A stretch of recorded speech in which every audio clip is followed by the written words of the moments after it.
You ask Tiger to solve. This deals with linear equations with one unknown.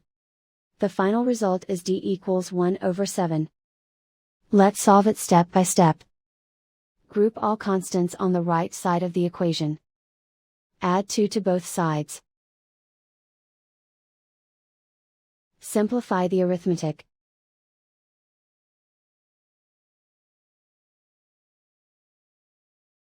Isolate the d. Divide both sides by 14. Simplify the fraction. Find the greatest common factor of the numerator and denominator.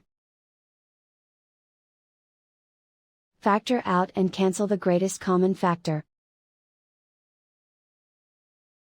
And so the final result is d equals 1 over 7.